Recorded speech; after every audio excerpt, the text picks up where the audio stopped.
Hey guys. Tonight we're starting somewhere cold, quiet, and far from anything you'd call a city. The sun hasn't quite crested the edge of the steppe, and your breath curls in front of you in faint little ribbons. The grass is brittle, the smoke from your neighbor's gerzos, round felt tenses, already starting to rise, and a kettle sings gently in the corner of your own.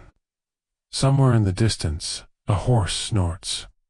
Welcome to the Mongol Empire, circa the early 13th century, where you are the junior attendant to one of the most influential royal women history nearly forgot, Sorgatani Beki.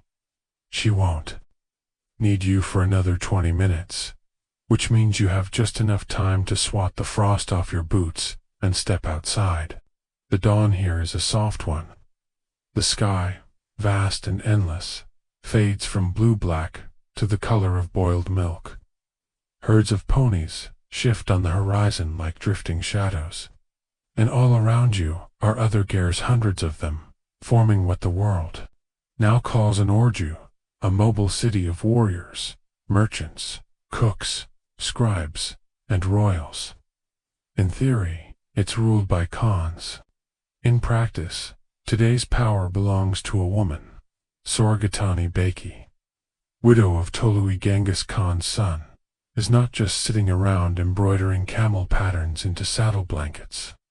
She's raising sons, one of whom will become the great Khan himself, and she's advising generals, managing tribute flows, and quietly steering the empire's politics from inside her tent. You, lucky you, have just been assigned to her service. You make sure the tea is hot, the scrolls are organized, and the rugs under her feet are free from the more unspeakable accidents of yak ownership. So, before you get comfortable, take a moment to like the video and subscribe, but only if you genuinely enjoy what I do here. And if you're listening from somewhere interesting, post your location and your local time. My love seeing where these sleepy journeys take you now. Dim the lights, maybe turn on a fan for that soft background hum, and let's ease into tonight's journey together. Your first task of the morning is to fetch honey water and fresh firewood. The ger is warmed with dried dung bricks, which doesn't sound glamorous but works shockingly well. The kettle, a blackened iron one you've scrubbed dozens of times, is gently spitting over the brazier, and Sorgatani's voice from inside is calm, low, and composed. She rarely raises a tevin when chastising a scribe who smudged an important dispatch to Bukhara.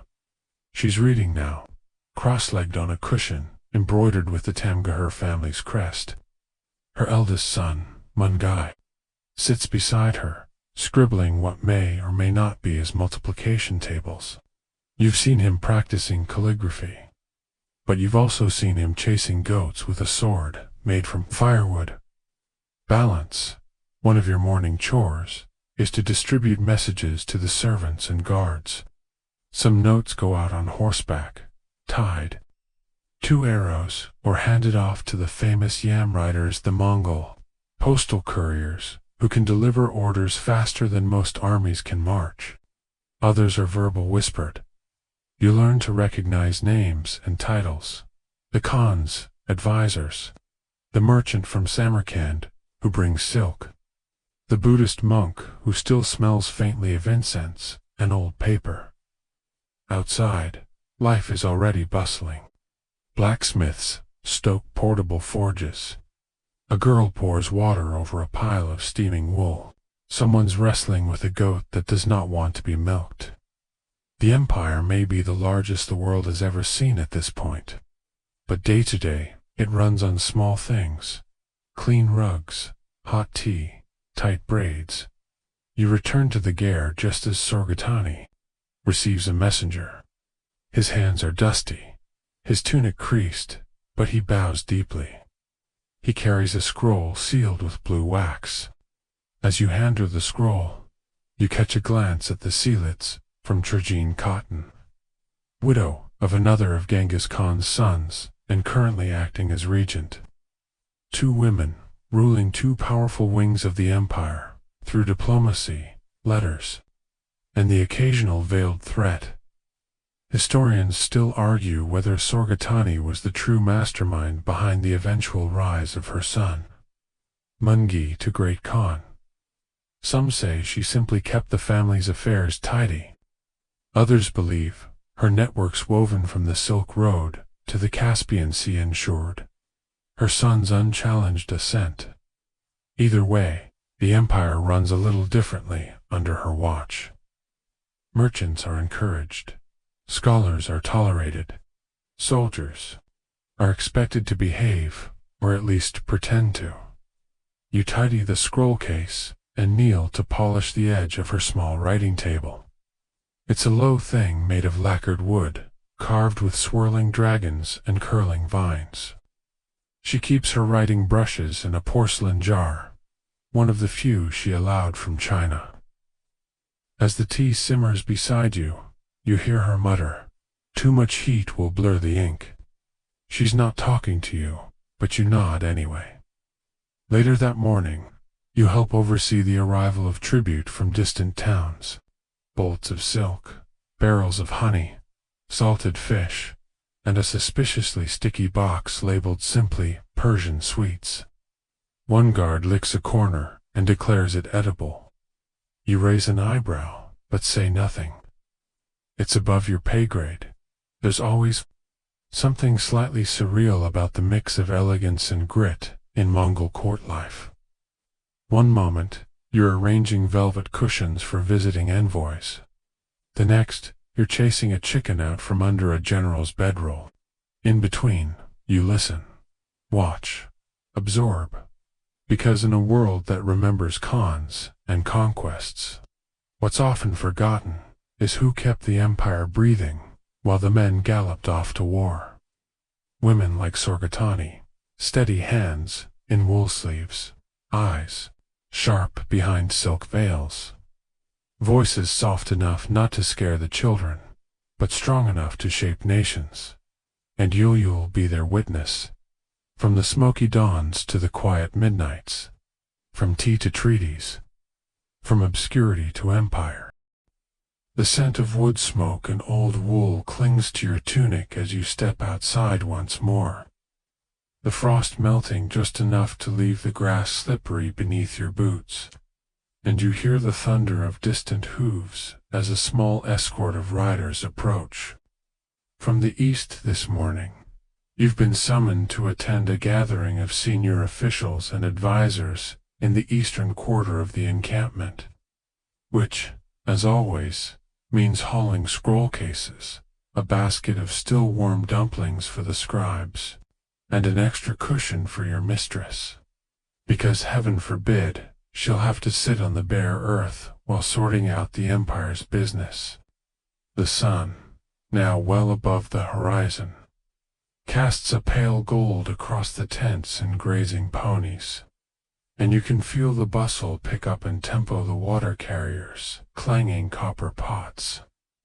The leather workers testing taut straps between pegs, the low drone of a shaman chanting beside a goat that doesn't look thrilled to be part of the ritual, and all the while, you keep your head down and your eyes alert because today's assembly includes several rival wives and concubines of deceased Toluid princes, all of whom wear diplomacy like an outer cloak, loose and easy to shed when tempers flare.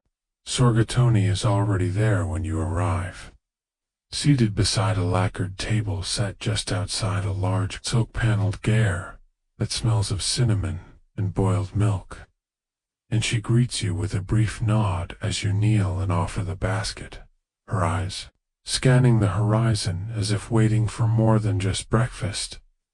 This gathering isn't merely social, after all, but a meeting to discuss troop movement in the far west, trade tariffs at the Samarkand hub, and the troubling silence from envoys sent to one of the Golden Horde princes who hasn't replied in weeks, possibly a snub, possibly just lost in a blizzard.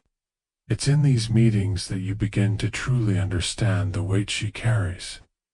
Not in her voice, which remains measured and low, but in the way others shift slightly when she speaks.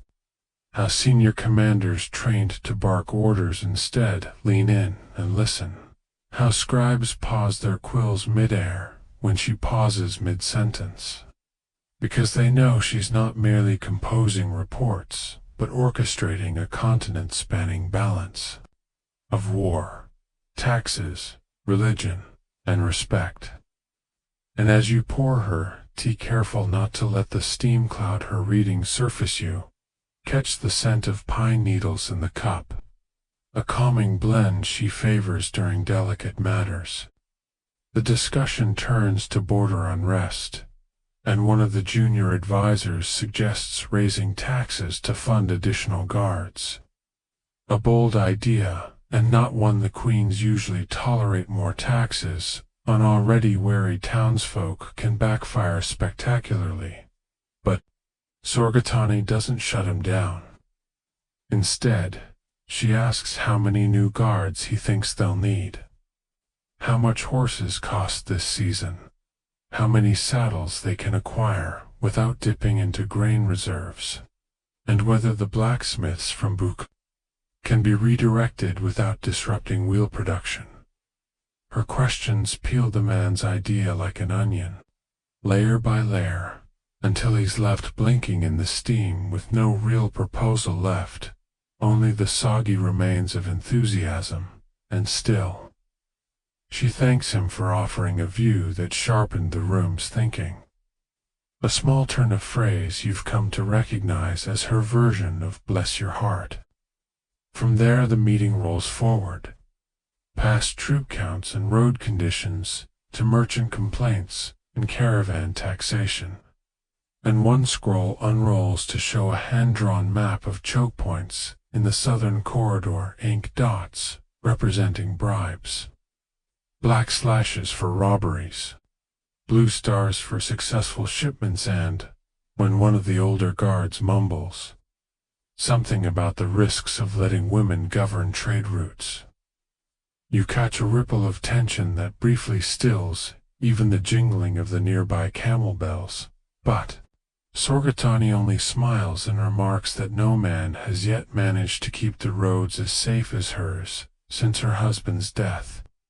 And besides, she notes with a shrug, if she had wanted to be violent, she would have simply married another Khan and staged a coup, a line that draws laughter from most and tight-lipped silence from two seated nobles, who exchange glances over their bone-carved inkpots. By mid-morning the meeting adjourns, and the smell of roasting lamb on nearby skewers reminds you that you've not eaten since dawn. But your duties aren't finished yet now. Come the copyings and the transcriptions, the sweeping and the sorting, the herding of scrolls, like stubborn cats into their proper sheaths. And you're just starting to organize a stack of reports from the Oirat frontier, when a sudden gust of wind blows half of them into a steaming bath tent, where three women immediately begin reading them aloud in falsetto voices until you can wrest them back, cheeks red with equal parts embarrassment and suppressed laughter. Finally, as the sun hangs overhead and the dust begins to rise from trodden paths, Sorgatani signals her intention to return to her personal quarters, and you hurry ahead to clear the space, removing any loose shoes, adjusting the silk panels to block the brightest sunbeam, plumping the cushions on her writing dais, and setting out a tray with dried fruit, fresh ink, and 2 letters awaiting her Sealand when she enters. She doesn't speak at first, only sighs softly, loosens the ties of her robe at the sleeves, and sinks gracefully into the cushion with the ease of someone who has spent a lifetime managing power like a well-tempered sword. Outside, you hear the gurgle of a nearby brook and the clink of bridles being adjusted, another courier departing westward. You suspect, perhaps bearing her orders, or perhaps just another piece of the invisible network she spins across the steps, a spider, in brocade wielding diplomacy and cunning instead of venom. Inside, she opens one of the letters, reads it twice, and then passes it to you without comment. The script is in Uyghur, cursive, not your strongest language, but you can make out enough to know it's from an ally in the southern provinces, confirming the arrival of grain stores and promising loyalty to the lady who moves without wind, but shakes all tents. A poetic phrase, perhaps exaggeration, but not entirely untrue. Solgatani's influence is quiet, almost whisper-soft. Yet when measured by outcomes, the smooth flow of caravans, the absence of rebellion, the regular tribute arriving from even the farthest Khanate is undeniable. Historians still argue whether she orchestrated these things directly, or merely presided over them with an open hand and sharp instincts. But standing here watching her write in quick decisive strokes, seeing how even her silences command attention, it's hard to believe anything she does is accidental. As you gather your satchel and prepare to exit, her voice stops you. Boil fresh ink for the evening. Tomorrow, we begin the accounts from the western border, and you nod, step outside, and inhale the dry, warm air of the steppe, which now hums with the sounds of life and empire ponies snorting, leather creaking, scribe scratching, guards chuckling, and somewhere, in a tent not far from yours, another royal woman plotting her next move in a game history almost forgot, but which you are beginning to see for what it is. A vast unwritten record of power hidden in plain sight. By the time the pale disk of the sun begins to drift westward and cast long amber shadows across the grasslands, the second wave of activity ripples through the encampment. No longer the sharp-edged urgency of morning logistics, but the simmering heat of midday politics, where those with softer voices and sharper wits begin to arrive, and you still soar from crouching beside the brazier. All morning are now summoned to assist with one of the more delicate tasks in Sorgatani's shadow empire, managing the early arrivals to the communal bath tent and preparing for what she calls, with a wry glance, the marketplace of steam. Because it is here that many of the empire's unspeakable decisions are casually murmured. Between ladles of hot water and loaves of sesame bread wrapped in goatskin towels, the bath tent is its own world entirely. Situated near a slow-moving creek and surrounded by woven reed screens for privacy, its interior humid and dimly lit by small holes in the roof where steam slips out like sighs, and as you step inside, to lay out dried mint bundles in a basin of clean cloths, the first guest of the afternoon arrives, a stout, slope-shouldered man you know only as the baker from the southern district, but who insists everyone call him Master of Grains, with a theatrical bow that nearly tips him backward. His entrance is followed by two midwives arguing about the latest birthing positions favored by a Buddhist healer in the western provinces. And moments later, a monk glides in silently, robes damp from his crossing, eyes lowered in gentle disdain, for the sound of giggling already echoing off the clay-lined walls The bathhouse is not just a place to soak and scrub, but a neutral territory where the rules of connate court hierarchy soften like wool in hot water, and queens like Sor have long used it not just for cleansing, but for listening. Perched in the discreet side room where the steam filters in without soaking her robes, she listens more than she speaks, absorbing rumors about grain shortages in the Aral Basin, complaints about silk quality from Chinese merchants, and whispered jabs at Trajan's growing control over the central postal routes, all offered in between bites of salted melon or murmurs about someone's son marrying too far beneath his clan.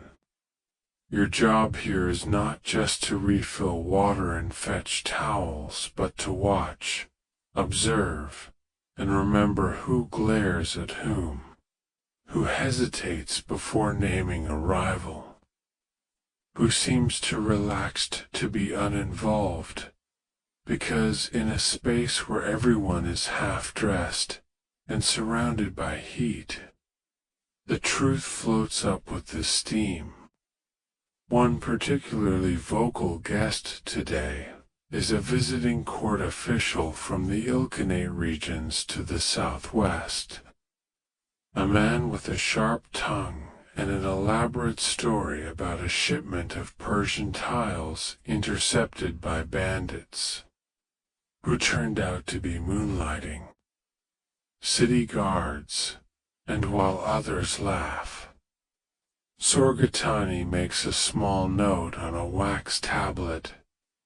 Isles are not just decoration, but currency and trade routes, and stolen shipments can indicate more than theft, perhaps shifting allegiances or deeper discontent.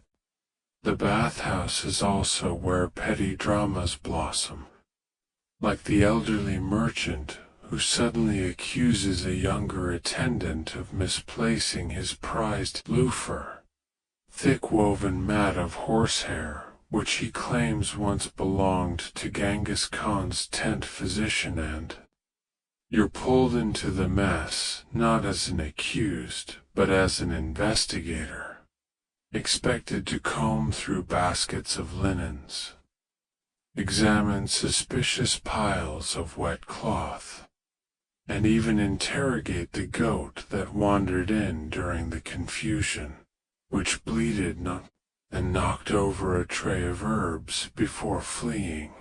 Later, of course, the loofah is found precisely where it should be, the man's own bathing robe, but the scandal is enough to make the afternoon guests grumble about youth today, and question whether loofah theft should carry a flogging penalty, a notion the monk politely sidesteps by suggesting more barley tea and a moment of silence. The most unexpected moment, however, comes just as you're preparing to pour more water into the heated basins, and someone uncovers a crumpled parchment. Tucked beneath a folded towellet's a note, written in charcoal ink and scented with clove oil, and though unsigned, it reads unmistakably like a love letter. I watched you step through the garden with sandalwood in your braid. A new piece again, followed by a clumsy sketch of a flower, possibly a lotus, possibly a very confused onion.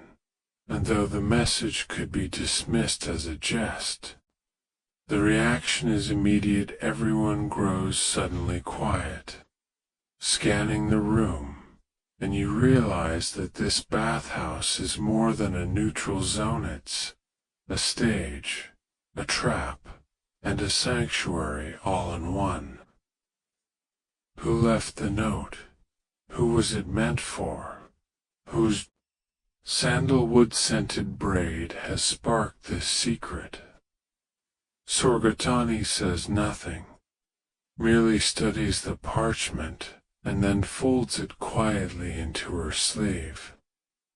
Not to punish or expose, but to understand, because love, too, can be a political tool, or a weakness, or both at once. You leave the tent later that afternoon, carrying buckets of used water and a basket of lemon peels. Your tunic damp from the heavy steam. And you wonder how many truths were washed away with the day's sweat and soap, and how many remain clinging to the folds of someone's robe, waiting to be wrung out when the time is right. Outside, the sun leans low, casting amber light across the camp, and behind you, the bathhouse resumes its quiet hum, its walls steeped in stories never recorded, where queens eavesdrop in the mist, and attendants like you memorize every sigh, every silence, and every word unsaid. The sun has dipped far enough now that the camp is cloaked in amber and rust-colored shadows, and the once bustling courtyards now settle into a gentler rhythm of shuffling feet, clinking pots, and low conversations carried across the evening wind. And it is precisely in this liminal moment, as the camp exhales, that Sorgatani prefers to review the day's fiscal ledgers, not amidst chaos or ceremony, but here, under a flickering oil lamp in the quiet of her tent, with you seated cross-legged beside her unrolling scrolls of goat parchment that document everything from barley yields in the northern valleys to soap production numbers in distant fort towns whose names sound like sneezes in the dark. And as your eyes scan columns of delicately inked Uyghur script detailing tariffs collected from fur traders, levies owed by pottery guilds, and a particularly confusing entry labeled 3 horses and a half-barrel of fish pickled in regret, you begin to realize that beneath the pageantry of banners and boughs, this empire is sewn together with numbers raw, precise, sometimes strange, but always essential.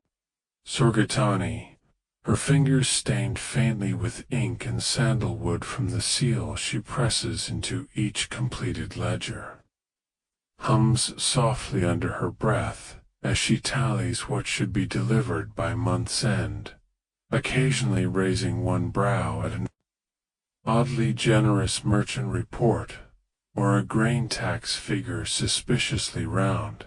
And though she says little, each exhale carries meaning: approval, concern, mild amusement at a scribe's poor handwriting, until at last she sets her stylus down and tells you, without lifting her gaze, to prepare a report for the regional governors to address what she calls paper inflation, which sounds gentle until you remember it means someone's about to get demoted for creative accounting.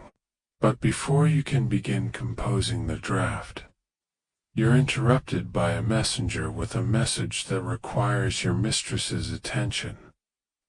A nobleman of middling rank, one of the western provincial commanders, has just arrived at the edge of the camp with half a dozen guards and an overconfident grin, requesting audience before nightfall, claiming urgent matters of trade imbalance and regional unrest, which usually means someone isn't getting their cut of something and wants to make sure no one else does either.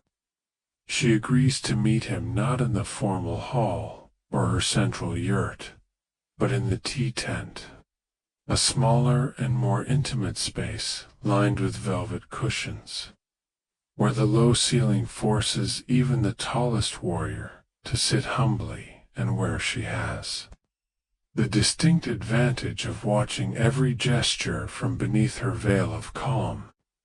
You're tasked with preparing the setting lighting, the cinnamon and resin sticks she prefers, steeping a pot of black tea with fennel seed and dried orange peel, and arranging cushions so the least comfortable seat is always reserved for those she finds least trustworthy. And, by the time the noble enters, blinking from the shift in light and dripping with horse sweat and ego, you're already behind him, refilling the coals and listening intently as he launches into a performance of concern for imperial reputation, rising dissatisfaction among traders, and unfair price controls, while doing everything but naming the fact that he's upset because his own family's monopoly on certain shipping routes has been slightly eroded by a new regulation one your mistress signed off on just last month, after 3 smaller towns sent a joint envoy requesting relief from unfair tolls. She lets him talk, of course, sipping tea and nodding with the careful politeness of someone who already knows how the conversation ends. And once he finally runs out of breath, she responds with 3 questions, calm, sharp, unrelenting. How many merchants have left your province in the past 60 days? What percentage of silk tariffs go directly to your family estates? And how exactly does he explain the letter from your own cousin requesting Sorgatoni's intervention on behalf of abused tradesmen? And as the noble stammers, grasping for words like fish on dry land, you quietly pour more tea, noticing his fingers tremble slightly as they reach for the cup. And though she ends the meeting with civility, promising to review the details thoroughly, you already know the decision is made, and the only question now is how long it will take for him to realize it. Back in the main yurt, she sits in contemplative silence while the oil lamp flickers shadows across her cheekbones. And then, without looking up, she says, "The West will need a new deputy by spring. See that we begin searching," and just like that, the conversation is over and a career has quietly ended. Not with a declaration or duel, but a sentence spoken between ink stains and tea steam. You stay behind after she retires, tidying the scrolls and sealing the ink jars, your thoughts tumbling over the speed and ease with which she navigates men who underestimate her, and how she has built a vast network not by brute force, but by careful listening, slow accumulation of loyalty, and just enough strategic mercy to keep enemies guessing. Historians still argue whether her method of rule, soft-spoken behind the scenes, detail-obsessed, was born of necessity or genius.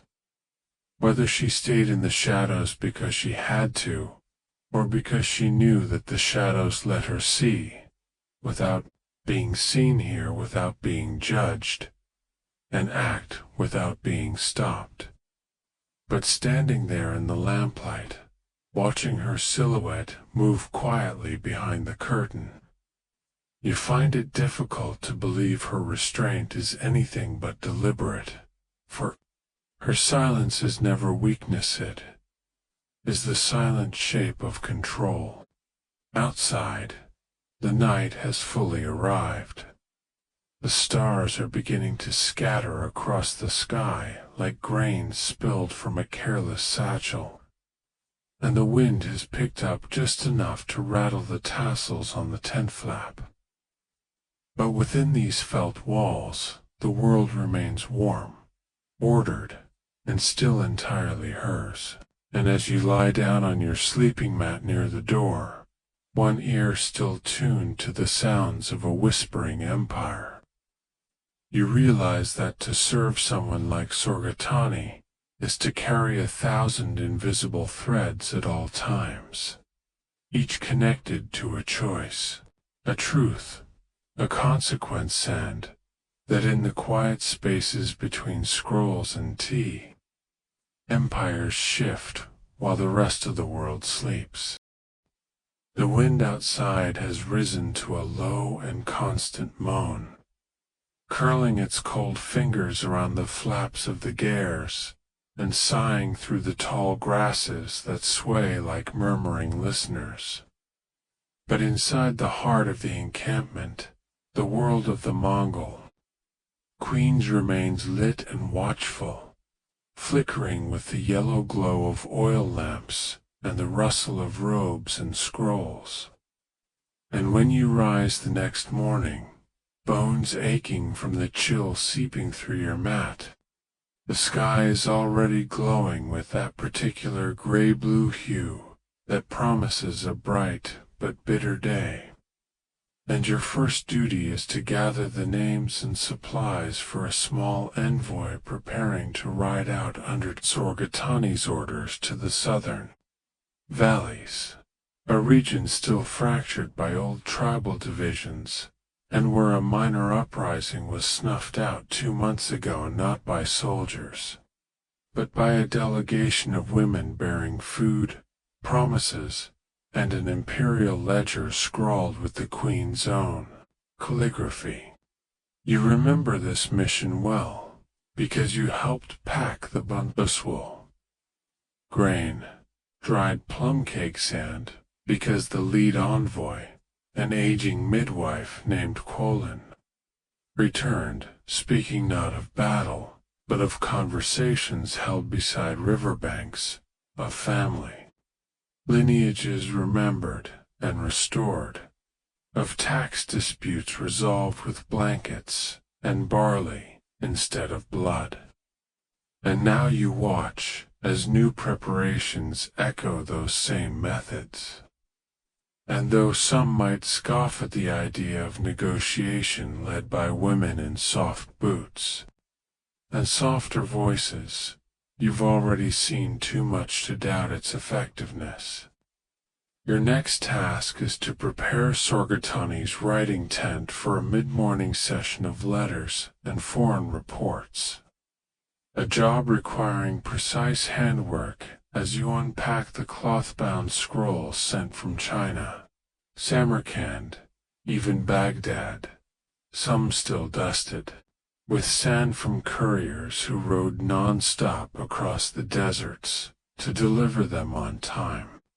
And as you unfurl a parchment painted with elegant diagrams of a new water wheel mechanism proposed by Chinese engineers, you can't help but marvel at the vastness of the world. This one woman commands from within a felt-walled tent of systems she must keep in her head at once: agriculture, trade, diplomacy, faith, and, always lurking at the edges, warfare. By mid-morning she enters dressed in layers of silk and thick Mongol wool, her fingers ringed not with jewels, but with ink and frost. And as she settles onto her cushion and begins dictating responses to the waiting scribes, her words flow not in declarations, but in careful weaving of intentions, like threads through a luminous province needs more salt. That border guard should be quietly replaced. This merchant's child deserves a scholarship to the Ugar Scribal School, and no, the leather tariff should not be lifted, no matter how many complaints the Persian traders send. And it is here, in these quiet dictations that the true weight of her governance becomes clear. She is not reacting to crisis, but sculpting the future in increments, shaping outcomes with every line of ink. And though historians still argue whether she had formal authority to command troops or issue imperial policy, the steady stream of emissaries obeying her words says more than any royal title ever could. At one point she pauses, mid-sentence, and turns to you with that thoughtful frown that means you are about to be sent somewhere unpleasant. And sure enough, she instructs you to accompany a minor bureaucrat to the livestock enclosures at the northern edge of camp, where rumors of mismanagement have surfaced, not theft. She says, just foolishness, and you nod, bundle your coat tighter, and set off into the biting wind alongside a man who talks too much and walks too slow. When you arrive, the smell hits you first: manure, wet straw, and something sour in the herders. A surly bunch with weathered faces and impressive mustaches greet you with a mix of suspicion and resignation, clearly aware they've been noticed by the hierarchy. And after an hour of counting sheep that refuse to stand still, and inspecting feed sacks that look a bit lighter than they should, you return with your notes, hands frozen and mood soured, only to find that while you were away, a special visitor arrived, a royal widow from the western provinces known as Altani, traveling with only 2 guards and a tiny sharp-eyed woman who speaks 5 languages and carries a silk-wrapped bundle that she refuses to let out of sight. Altani, like Sorgatani, is one of the Empire's most powerful women, though she prefers open confrontation to quiet influence, and though their last recorded meeting ended with warm farewells. You remember the gossip suggesting it began with sharp words and an argument over succession. Right still. They greet each other now like sisters, clasping hands and exchanging formal courtesies before slipping into the private lounge where tea, ice-spiced cakes, and hidden meanings are always served hot. You're not invited in, of course, but you linger outside under the pretext of adjusting the curtains, and you catch just enough to realize that their conversation, though soft, is anything but idle together. They are discussing the growing assertiveness of Trajine Cotton, the acting regent and Sorgatani's political rival, whose control of the great Khan's court has begun to tighten like a snare, her policies favoring her own sons and dismissing rival families from key positions.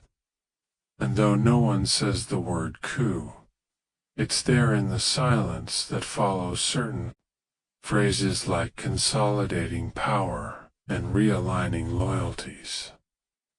As dusk begins to fall and the visitor takes her leave, Sorgatani stands in the center of her yurt, arms folded, eyes unreadable, and finally murmurs, "If the steps must burn to keep the balance, let us pray for slow-burning grass."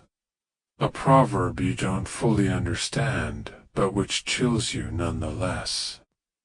That evening you help her draft several coded letters to allies across the empire, each one requesting seemingly benign things: more grain in one district, extra guards for a caravan, a slight adjustment to the courier routes, but you recognize these as test messages, small nudges to see who obeys quickly, who delays, and who responds with excuses. She is not moving against Tragine yet, but she is drawing a map in her mind. And every rider dispatched tonight carries not just parchment, but pieces of a larger strategy. Long after the fire dies down and the camp grows quiet, you sit beneath a fur blanket and stare at the stars, wondering how many wars begin, not with drums or swords, but with soft words and silent riders under moonlight. And how many empires have been preserved, not by generals, but by women, with memories like hawks, and patience deeper than the deepest well. Morning breaks in a whisper, not a roar, the pale sunlight filtering through the felt roof of your gare like watered milk. And before the frost has even begun to melt from the outer seams, you are up again, stiff from the cold and from dreams. You barely remember only that they were full of galloping horses, fluttering scrolls, and the low murmur of Sorgatani's voice speaking from somewhere just beyond sight. Always calm, always commanding, and, as you stretch and pull on your boots, your first task today is to assist with the ceremonial inspection of the diplomatic gifts, recently received from distant allies and clients of the Empire, all housed in a spacious side tent that functions as both storehouse and showroom, where silk bolts lie folded beside bricks of tea, where ivory combs are tucked into carved wooden boxes from the jungles of the south, and where a single glass bottle filled with rose oil from Shiraz rests like a fragile jewel in a tray of sand to prevent it from breaking during transport. And while most of the items are recorded meticulously on wax tablets by the senior scribes, it is your job to the listings test for damage, and ensure that nothing has gone missing in the hands of the guards or overly curious merchants. The tent smells of cedar and clove, and as you unwrap a package from the western regions, revealing a length of deep green velvet embroidered with gold in the shape of peacocks, you hear Sorgatani enter, her footsteps soft, and she says, without preamble, "We'll need a reply gift for the governor of Ghazni. Something elegant, not lavish, something he can't easily trade away." Which is her way of reminding you that gifts are not just niceties, but chess pieces, each one bearing a message to humble, and you insult your counterpart, to grand, and you imply weakness or desperation. And so you sift through the options with care, eventually settling on a carved amber figurine shaped like a lion with a removable back, which reveals a compartment for saffron threads wrapped in silk, a clever balance of beauty and usefulness that you suspect will please Sorgatani more for its meaning than its appearance. As the inspection continues, you make a quiet note of the more unusual gifts, including a scroll of Sogdian poetry illuminated with tiny birds in lapis paint, a strange three-legged stool carved from stone and bearing an inscription no one present can read, and, most curious of all, a sealed wooden box labeled for relief of troubled sleep, containing a bundle of dried herbs and a handwritten note translated by the youngest scribe that claims the mixture can banish night demons and restore the dreaming mind, which you read aloud with a smirk before promptly sneezing from the strong grassy scent of the contents, and Sorgatani only raises one brow before declaring, "We'll test it on the horses first." Soon the tent is filled with the sounds of careful wrapping and resealing, the soft scrape of styluses on tablets, the rustle of silk, and the low, steady rhythm of order reasserting itself through inventory.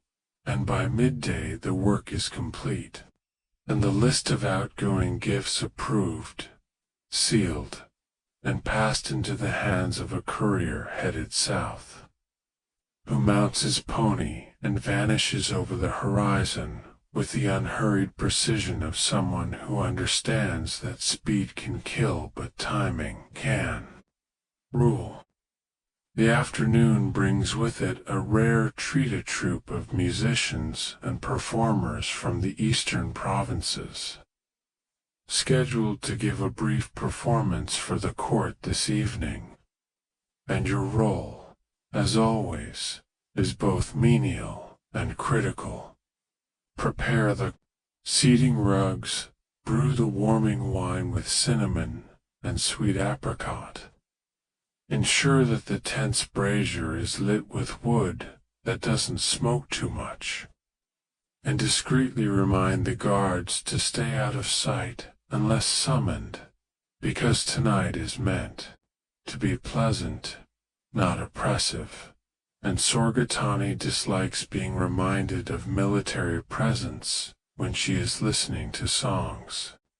The performers arrive in a flurry of color and sound, their wagons painted with chipping red lacquer, their cloaks trailing ribbons of dyed wool. And among them is a young woman with a voice like drifting smoke, who sings in a language none of the courtiers recognize, but which leaves everyone, including Sorgatoni, strangely quiet for a moment after the final note fades, as if the very air has been rewritten. Later, after the music and the small roasted birds and the final toasts, you help clear the space, carefully gathering scattered fruit rinds and extinguishing the brazier. And just as you're folding the last cushion, you overhear Sorgatani speaking quietly to one of her most trusted advisors, a man named Yasuge, whose loyalty is as old as her widowhood, and she says, "The Khan's court grows colder by the month. Trajine has dismissed 2 more governors and replaced them with her allies. The balance shifts while they dance. And you know then, with a certainty that lands like a stone in your chest, that the time for waiting is ending." Historians still debate whether Sorgatani's final rise to prominence was driven by personal ambition, maternal protection, or a calculated response to growing threats. But they all agreed that her political intelligence was unmatched. And tonight, as you lie in your bedroll, the stars overhead brilliant and sharp as knives, you feel the currents shifting beneath the surface of daily life, like a river preparing to flood, and you realize that you are watching the early stirrings of something vast and irreversible, the quiet gathering of storm clouds not in the sky, but in the hearts and minds of women too often underestimated, too rarely recorded, and now, finally, preparing to shape the fate of an empire with silence, scrolls, and a memory that never forgets. By the next morning, word has begun to spread quietly through the encampment, not as proclamation or command, but in the gentle shifts of posture among the guards. the extra caution in the voices of the scribes, the way cooks lean in closer when exchanging gossip near the cook fires, that something is happening, though none dare say what exactly, and you, hovering in the spaces between the official and the invisible, begin to sense what Sorgatani herself has not yet spoken aloud, that the age of waiting is ending, and the season of quiet assertion has begun.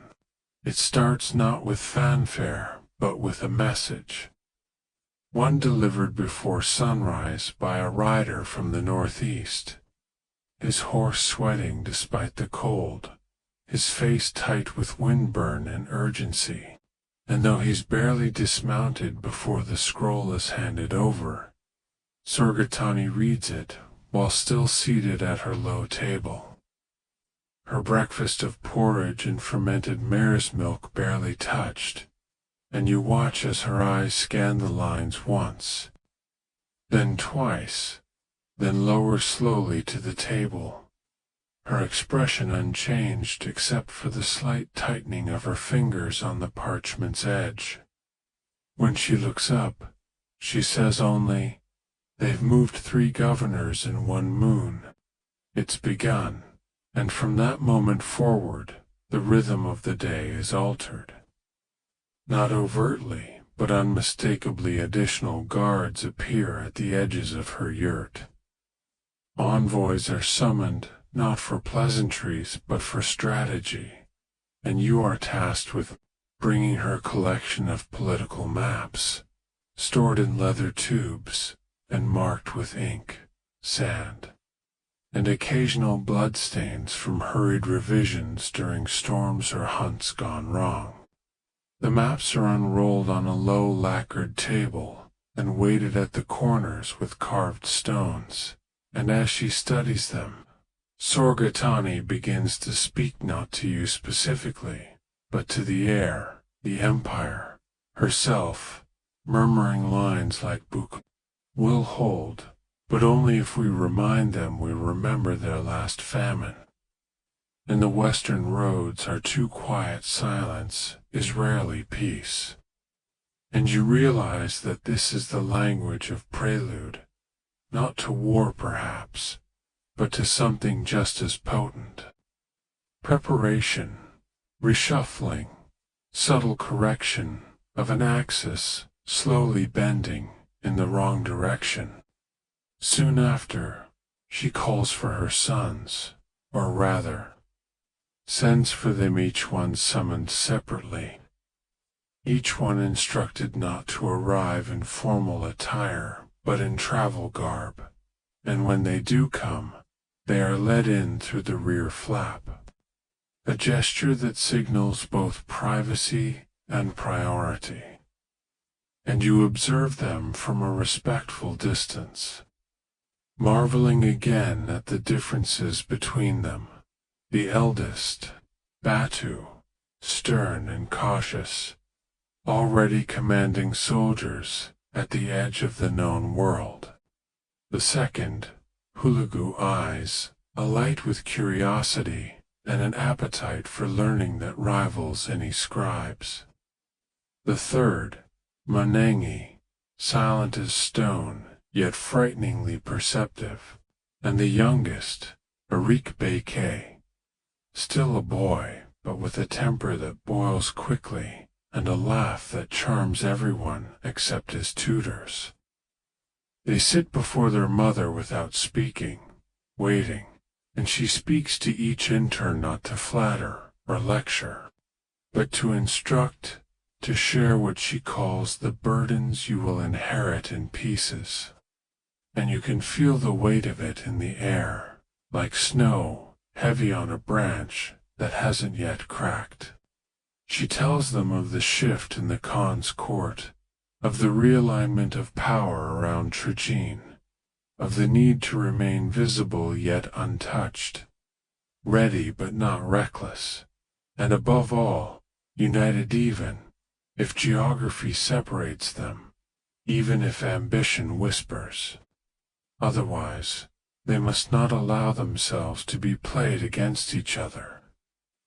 And while historians still argue over whether this meeting truly happened in one sitting, or was pieced together later by scribes who knew a good story when they heard one, you were there, close enough to see the way Beta's mouth thinned at the mention of Trajine, the way Hulagu kept one hand curled near his waist, as if clutching an invisible scroll, and the way Sorgatani placed a hand on Mungik's shoulder, not in affection, but in warning, as if to say, you will carry the sharpest stone when the time comes, and I know you will not drop it. After they leave, you are left to help tidy the space, rolling the maps back into their tubes, sweeping away the crumbs of flatbread that had gone untouched, and folding the cushion covers back into their ceremonial cases. And as you work, your mind replays her words, her tone, the way she stitched together prophecy and practicality without ever raising her voice. And you realize that this, too, is a form of warfare, the kind fought with suns and secrets, with memory and method, and it is not waged with horses, but with history. Later that evening, a messenger from the east arrives with news of unrest near the old Tangut territories. A bandit group claiming allegiance to one of the minor princes has seized a trading post and declared it independent. And you expect Sorgat to frown or issue a rebuke, but instead she merely sighs and says, let them hold it. They'll starve before the month ends. Pride doesn't keep fires lit, and you find yourself again marveling at the depth of her long vision where others see outrage. She sees opportunity, erosion, the natural collapse of ill-conceived bravado. And as night falls, with the stars hanging still and sharp above the plains, Sorgatani sits once more at her low table, drafting letters in silence, her ink flowing across parchment like a river over stones, shaping the landscape in ways that will never be sung in epic poems, but which will decide who eats, who rules, who fades into footnotes, and you tired cold, aware of your place, but no longer blind to your proximity to greatness. Watch, and listen, and remember. Because someday someone will ask where you were when the balance tipped. And though your name won't be written in the records, your hands, your eyes, your memory will know the answer. Dawn arrives like a rumor, hesitant and half-formed, as if even the sun is uncertain whether it should rise into a world so finely balanced between caution and change. And as you step from your tent into the brittle morning, the frost crunches beneath your boots, and the distant lowing of oxen threads through the still air. But already you sense that today will not follow the usual rhythm. There's a tautness to everything, a silence, not of peace, but of breath held, of preparations unseen, and your first instructions confirm it. Sorgatani wishes to review the list of sympathetic households within the central provinces. Those families who owe her quiet debts of protection or favor, but who have not yet declared loyalty in any public way. This is the unglamorous side of empire, the page after the battle hymn, where influence is not shouted from horseback, but murmured across fire pits, and written in the margins of trade agreements.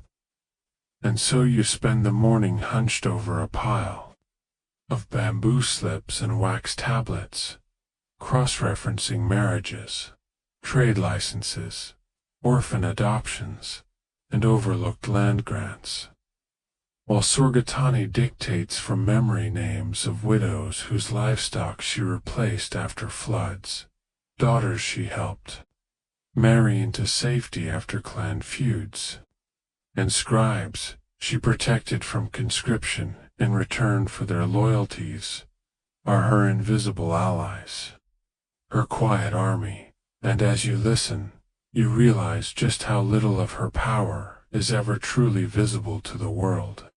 Each name is followed not by a command, but a consideration. Send word to her with a copper comb, or remind him his son was educated at my expense. And each reminder, so casually delivered, is in fact a tightly coiled thread, tugging ever so gently at someone's conscience, a summons without a seal, a debt without interest. By mid-morning, a new visitor arrives, not a noble or emissary, but an elderly woman in a patched robe of sea-green felt, her face deeply lined and her hair braided with feathers, and she's introduced simply as the Oracle from Kenti, which makes everyone, including the guards, step back slightly. For this is not a political figure, but something far more unsettling. A woman whose role hovers between mystic and spy. Her insights sought only when the road ahead is unclear. She sits with Sorgatani in the smoke-sweetened center of the yurt, her voice like gravel and wind. And while much of what she says slips into riddles and metaphor, when the third branch bends, the falcon cannot fly, and the bitterest leaf will sweeten the oldest pod. There is one moment that makes even you shiver. She pauses mid-sentence, looks directly toward you, and says, "You'll carry a message meant for no one else. Do not open it until..." The moon is fat, and though you laugh nervously, Sorgatani simply nods and hands you a small sealed pouch later that evening. Its contents unknown, its meaning postponed. As the day stretches on, you are called to assist with the rewriting of courier codes, the Empire's equivalent of a nervous glance over the shoulder, and though it's framed as routine maintenance, you understand what it really means. Someone suspects the lines of communication have been compromised, that messages are being read or redirected, and Sorgatani will not risk her strategies on ink alone. The new system uses for dialects rotated every week, along with color-coded knots tied into woolen strings. And while it's frustratingly complex to memorize, you take pride in being one of the few trusted to learn it fully, even if it means your dreams are now haunted by numbers, colors, and obscure Mongolic verbs. During your break, you visit the horse pens to stretch your legs and breathe something other than wax and ink. And there, you run into Batu, her eldest son. Inspecting a new group of riders, he greets you with a grunt and an appraisal you've come to understand as respectful, and when you comment on the horses, he shrugs and says, "It's not the horses I worry about, it's the ones riding them," which, coming from him, is practically a confession. You chat briefly about winter. Fodder and saddle waits before he asks, casually but not idly, "Do you believe my mother has already chosen?" And you know he means succession, power, favor, and you don't answer. Not because you're afraid, but because the question itself is wrong. Sorgatani does not choose like a queen distributing apples. She positions like a falconer, setting birds aloft, and watching which ones catch the wind. That evening, after the frost returns and the lamps are lit once more, you are called into the yurt again, this time to deliver a prepared box of gifts to a courier departing for the west.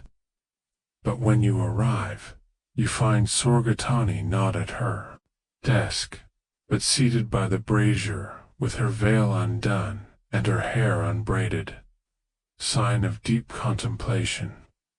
Or perhaps mourning, though for what, you cannot guess. She waves you closer and speaks softly. There will come a night when no one will say my name aloud, but they will live under laws I shaped. Ride roads I ordered built, and eat bread from systems I planted in silence. Is that enough? And, though you wish you had an answer, you only kneel beside her and say, "It will never be forgotten by those who watched," and she smiles, not in victory, but in weariness. Historians still debate whether Sorgatani truly intended to elevate her sons to rule over vast territories, or simply to preserve their safety from rivals. But you, having watched her shape destiny in ink and in absence, know it was never just about safety. It was about legacy, the kind that doesn't sit on thrones, but beneath them, holding up the world. The next morning brings with it a change not in weather or politics, but in tone, a kind of stillness that feels curated, like the brief silence before a drumbeat. And it begins with a seemingly ordinary request from Sorgatani to visit the archives. Now, for most people in the encampment, the archives are a mystery wrapped in disinterest, a collection of scrolls, ledgers, and wax tablets stacked in a long, low yurt on the northern side of camp, attended only by a few scribes with bad eyesight and excellent memories. But you know that within those scrolls lie the true sinews of power alliances codified, debts acknowledged, names that no longer walk but still shape decisions, and today, she wishes to walk among them herself.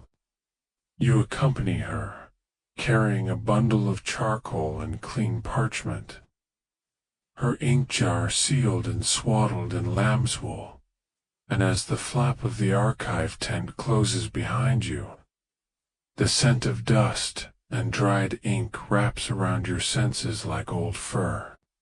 She begins with the family records, not hers, but those of rival clans and long-dead generals, and, one by one, she pulls scrolls from shelves, gliding her fingers across the hand-drawn family trees, the elaborate seals, the notations added in fainter ink years later that say things like died during tax dispute or reassigned after border loss.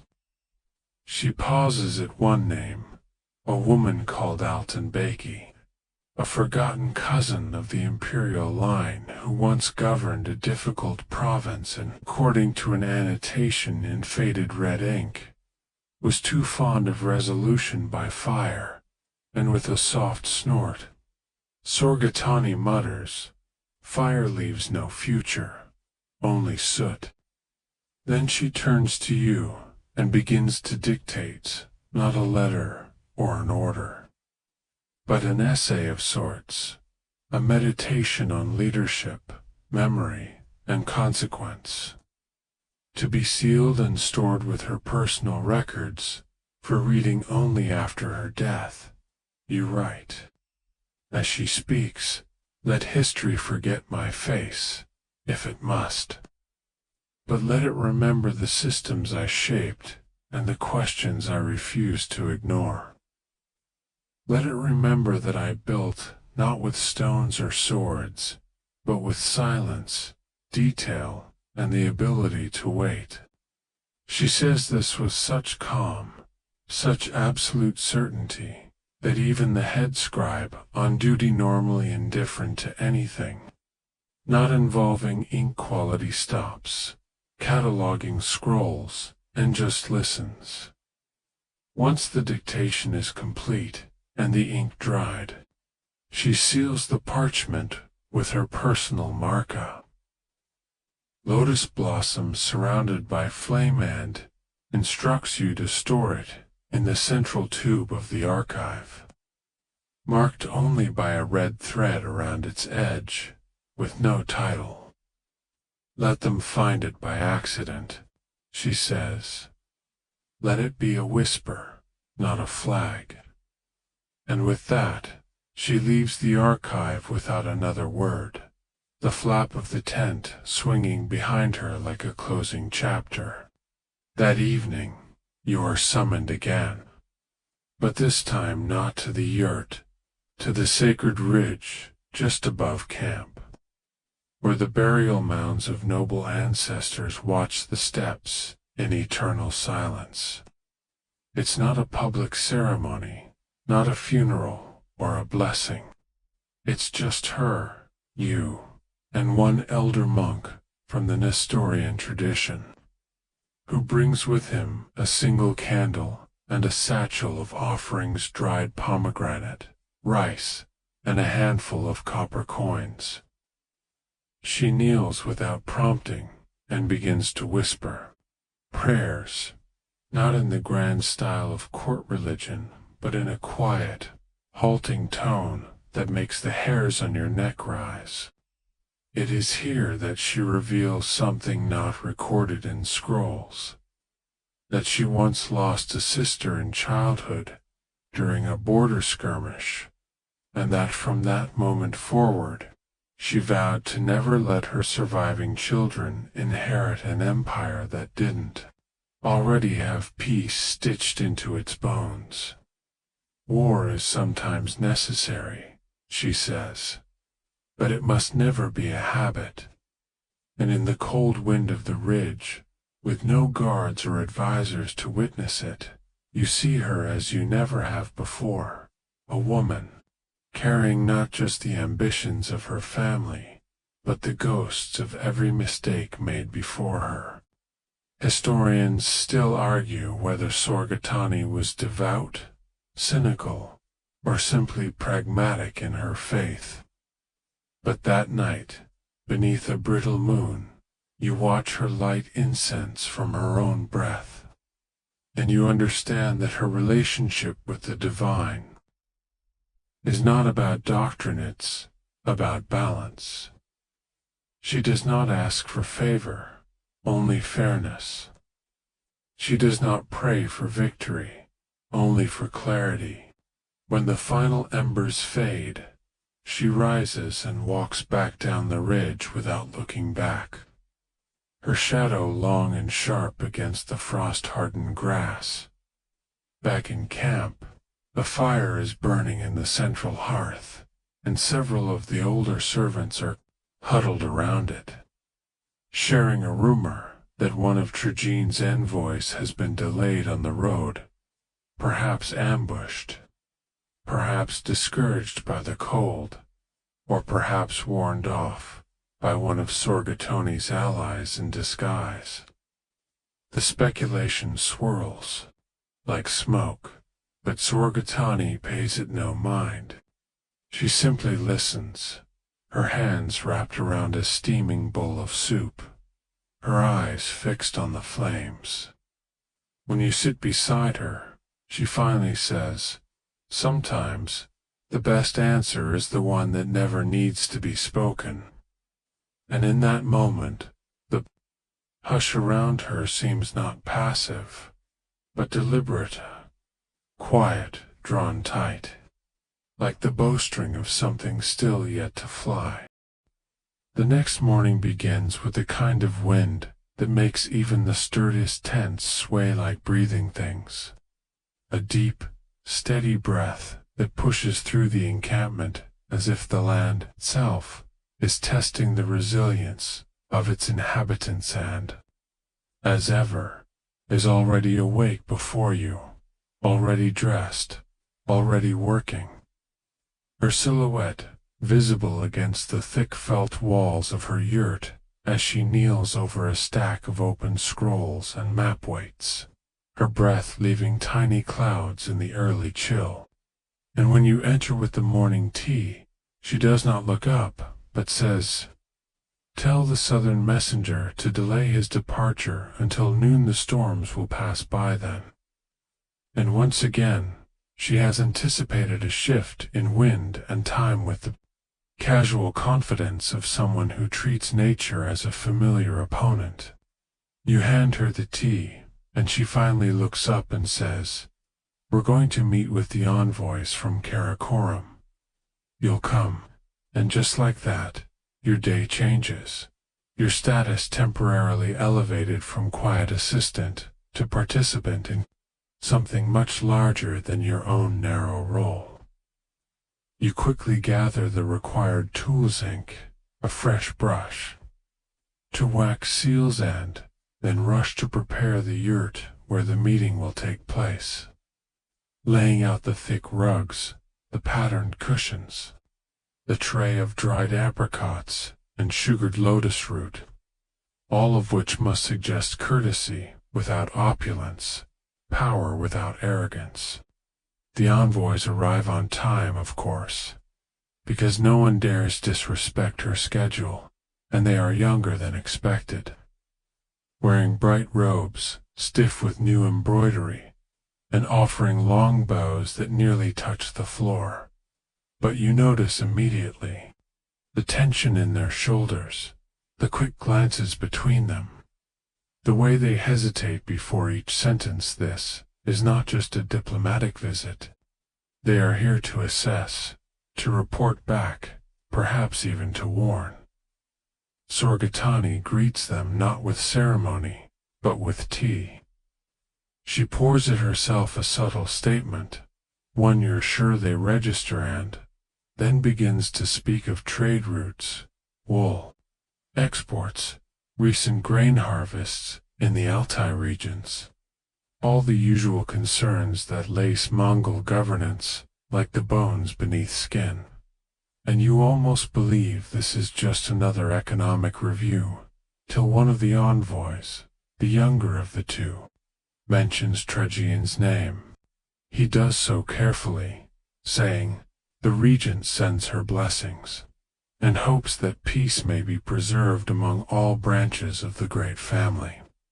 And you see Sorgatani's smile freeze, just briefly, before she says, "Then she must be very busy lately, sending so many blessings."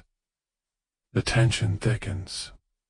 The envoys shift, and then she leans forward slightly and says, "Tell the regent that peace is precious, but balance is sacred. Without it, even blessings can rot." The older envoy bows again, lower this time, murmurs some reassurance about shared purpose and imperial harmony, and she lets it pass, allows them to save face. Because this meeting is not about confrontation, it's about marking the boundary. After they leave, Sorgatani watches the dust settle for a long time before finally saying, "It begins in pleasantries and ends in flames. But the wise know how to stall the fire." Later that afternoon, as you accompany her to the horse pens for an inspection of the royal herds, she tells you stories not from court, but from her youth, before widowhood, before war, when she was just a girl riding along the riverbanks with her sisters, learning to braid rope and snare fish, and speak with the old women who whispered healing charms into boiled milk. One of her sisters, she recalls, used to tie knots in her hair for every secret she learned. And by the end of each month, her braid looked like a rope for climbing into the sky. She knew things no one else did, Sorgatani murmurs, scratching the nose of a chestnut mare, and she kept them quiet until they mattered. You ask what happened to that sister, and she just shakes her head and says, "She didn't keep quiet long enough." That night, the cold settles heavy over the camp. and a low, slow snow begins to fall silent and thick. The kind that muffles even the sharpest sounds and, as you light the last of the interior lanterns, Sorgatani sits again at her writing table and begins composing a list. Not of people, not of places, but of times. Specific dates, moon phases, harvest patterns, seasonal shifts. This year will fracture, she says. We'll need to know when it cracked. And as she writes, the camp grows still. Outside, the guards pace slowly beneath furs thick with frost. In the kitchens, stew simmers low and long. And all around, the wind moves like a whispered word, restless, ready.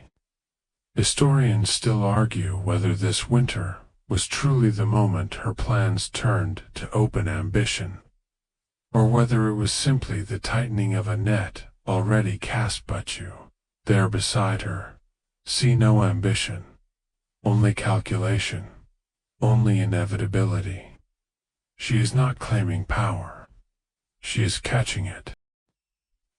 The days that follow unfold like a tightly drawn string, each event vibrating with quiet tension, each meeting ride, or letter somehow louder in meaning than its surface suggests, and you begin to notice just how much of Sorgatani's world is held together by eyes, by watchers posted at edges of tents, by servants whose ears seem always attuned to what isn't said, and by people like you, scribes and assistants and quiet movers of information, who bear no titles but walk the corridors of power with careful steps. One morning, as you deliver her a pouch of warm nuts roasted in honey and salta, favorite comfort she rarely indulges in, you find her already in conversation with a former rival, a woman named Saina, once married to a minor cousin of Genghis Khan and long considered a political threat. Now seated calmly across from Sorgatani, as though decades of tension never passed between them. It's not a reunion in the emotional sense. No weeping or laughter. Just two queens surrounded by scrolls, sipping warm mare's milk and discussing the movement of Ugar, translators across the western provinces. And as you take notes on their conversation, you realize the discussion isn't really about translators. It's about allegiances, about which towns are loyal to Tregian, which ones pretend to be, and which ones haven't decided yet. Saina speaks in that smooth, flat way courtiers learn to use when pretending things aren't dangerous. And Sorgatani mirrors her perfectly, until you feel like you're watching two falcons pretending to be doves. By the end of their talk, a gift has been exchanged, a spindle carved from bone with inlaid lapis and a promise made, though never stated outright, mutual protection, mutual warning, should things fall apart. That afternoon, Sorgatani instructs you to prepare letters for 3 different kinds of people. An abbot in the Chinese foothills, known for sending accurate predictions during eclipses. A retired falconer who now oversees a hidden courier station in the Tian Shan Mountains, and a young girl, barely 11, being groomed in secret to marry into the Ilkhanate ruling family. Each letter is composed differently. One is framed as a philosophical inquiry, another as an order for poultry feed, and the third as a birthday blessing. But you understand the true meanings buried beneath, eyes on the skies, ears at the border, a seed planted for the next generation. You seal each scroll with quiet fingers, wondering how many revolutions begin with such humble packaging. Later that evening, Surgatani holds a private lesson with her youngest son, Arik Beke, the one with the wolfish grin and endless energy, and you're asked to observe quietly and keep notes, not on what is taught, but on how it is taught. You sit at the edge of the yurt, trying to stay invisible as she reviews geography, lineage, and tactics with him, not like a mother lecturing a son, but like a general refining a commander. If you don't know what the river eats, you don't know what the people eat, she says, tracing with a piece of charcoal the curves of a river near the Kilik Plains. And if you don't know who feeds the soldiers, you'll lose them before the battle even begins. Arik listens, nods, then interrupts with a question about horses. About whether it's true that southern breeds can outrun the Mongol stock on soft terrain.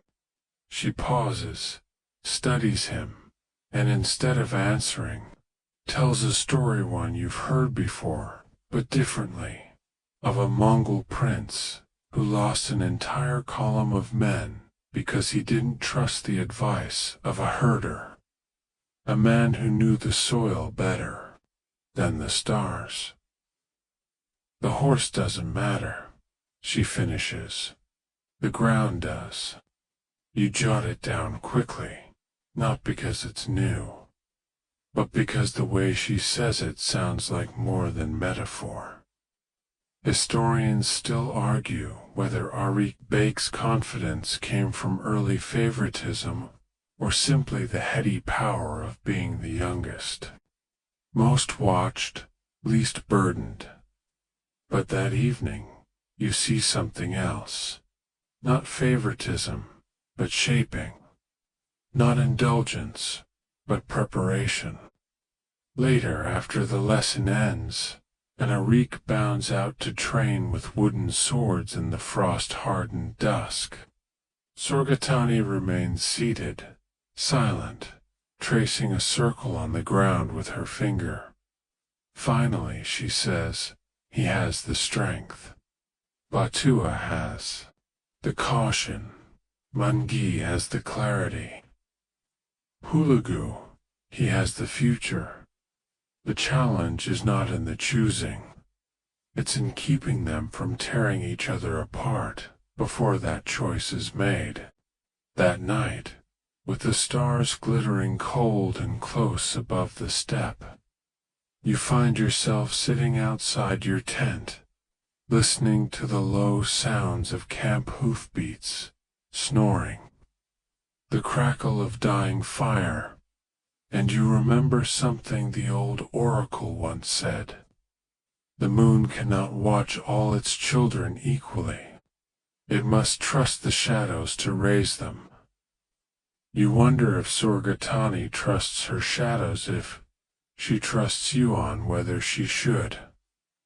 You've seen too much now to pretend you are just a scribe. You are a witness, perhaps even a hinge. And as a wind rises and the lamps dim across the camp, you close your eyes and begin to recall every word, every glance, every scroll sealed today. Committing it to memory, not out of fear, but because someday soon, the empire may depend on who remembers what the records never said. By now, you no longer move through Surgatani's world like a guest or observer. You are part of the terrain, itself expected, invisible, necessary. You know which corner of her yurt collects the dust most quickly, which of her seals she uses when a letter needs to seem humble, but still carry weight, and even how her voice shifts barely, but measurably, when she is lying to someone for their own good. And today, that skill will be tested. Before sunrise, she receives a letter delivered not by a courier, but by a traveling monk with cracked feet and a prayer tattooed on his neck.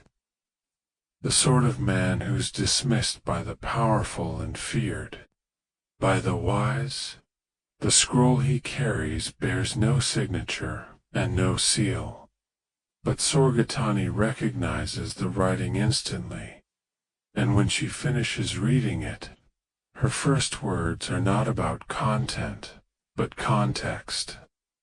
He wouldn't have sent this unless he believed he might not survive to speak it. You don't know who he is yet, but that won't matter for long. You are instructed to pack her travel supplies, not the court robes and fine inks, but the smaller set, the iron kettle, the wool-wrapped water flask, the compact writing box with 3 hidden compartments. You know what this means. She's going to travel in secret, and you're going with her. By midday, under the pretense of a routine inspection, she leaves camp with only a handful of guards, and you by her side. The route takes you eastward, toward the borderlands near Karakoram, along paths so narrow and overgrown that you wonder if they were ever meant for riders at all. The horses breathe heavily, steam rising off their flanks, and Sorgatani rides, as if she were born to the saddle, her veil drawn close and her eyes narrowed against the wind. At one point, she stops abruptly beside a twisted pine tree, dismounts, and gestures for you to dig. You don't ask why. You simply kneel and begin to scrape the soil with your gloves, and eventually your fingers find it. A small iron box, rusted shut. She opens it with a short blade from her belt, and inside are 2 objects. A ring carved from jade with a crack through the band, and a folded strip of parchment so old it nearly disintegrates. She doesn't read it. She burns it. That was a promise, she says. It's kept now. You ride on by nightfall. You arrive at a hidden encampment near the edge of a ridge. One that looks abandoned, but is in fact humming with hidden life. Fires flicker low beneath pits of carved stone, and inside a cave veiled by hanging brush, a group of elders and former commanders await her. Some are half blind, others have lost fingers or teeth to frost or war. And yet every one of them rises when she enters, not out of obligation, but reverence. These are the Watchers, the quiet network of former loyalists who once served her late husband Tolui, and remained dormant through decades of shifting alliances. Now she rekindles them with a glance. They greet her not as lady or regent, but with an older title, Treggenj Ardeni, the jewel who endures. The meeting is long, murmured, without raised voices, and you sit just outside the circle, catching fragments, troop movements, grain shortages, strange new taxes levied in the West, and one name whispered like a blight tragedy. Apparently, her grip on the central court has begun to sour the mood among outer provinces, and discontent quiet, but growing is beginning to slip through the cracks. Sorgatani listens without interruption, occasionally rubbing the jade ring between her fingers, and when it's her turn to speak, She says only this: we don't need to win anything. We need only to survive long enough for them to lose.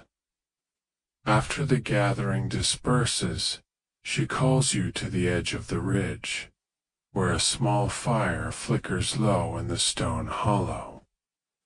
There, under the starlight, she does something unexpected. She asks for your opinion, not as a scribe, as someone who's watched her, who's remembered her words, who's paid attention.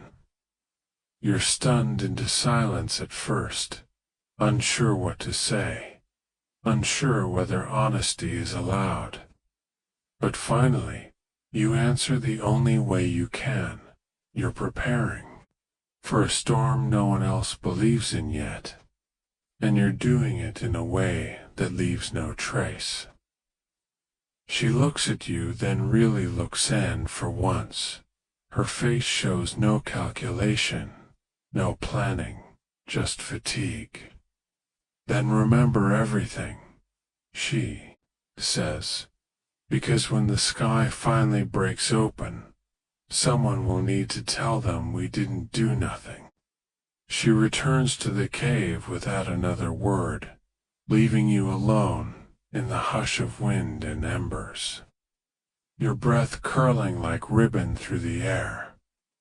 Historians still debate whether Sorgatani's journey east that winter was a diplomatic mission, a loyalty check, or a warning shot across the empire's conscience. None of the records agree, but you were there. You saw the way former enemies greeted her like kin, how soldiers who hadn't drawn blades in decades stood up straighter when she passed. She wasn't collecting allies. She was reawakening memory, the kind that's harder to kill than armies. You returned to camp 2 days later, just before dawn, your horses crusted with frost, your boots stained with ash and mud, and your eyes gritty from too little sleep. But Sorgatani is already issuing instructions before the sun crests the horizon, her energy undiminished, her mind sharpened by whatever she heard in that cave. And you're reminded again that her strength does not come from titles or troops, but from endurance, from the quiet ability to keep moving when others would rest. The moment she dismounts, she calls for a private council, and by midday, the low-command yurt is filled with those few whose loyalty she no longer questions: her steward, her lead translator, a trusted mapmaker, a doctor who once saved Hulagu's life using fermented honey and sheep intestine, and you, scribbling on the corner of a broad parchment laid out across the floor as Sorgatani paces slowly, outlining her next series of moves, not like a general planning a battle, but like a weaver choosing which threads to pull tighter and which to let slacken. Her goal is clear: secure the outer provinces before the central court decides to crush dissent in the name of order. And she does not intend to wait for their permission. She begins with simple actions, subtle but irreversible, dispatching a convoy of medicines and healers to a famine-struck town in the southwest that just so happens to control a vital river crossing, reinforcing the walls of a school she sponsored in the east, where 5 of her supporters' sons are being educated, and arranging an accidental delivery of iron-tipped plows to a district where grain taxes were recently tripled by Trajane's envoys. Each gesture is humanitarian on the surface, but you can see it plainly now. She's building a shield, one town at a time, and not a single arrow has been loosed. That evening, She invites a foreign merchant to dinner, a woman from the Abbasid Caliphate who trades in rare pigments and glass beads and whose caravans are said to pass through every corner of the Mongol realm, untroubled by theft or toll. Over mutton stew and fermented garlic, the merchant casually mentions a rumor that two scribes close to Trajan have been poisoned perhaps by accident.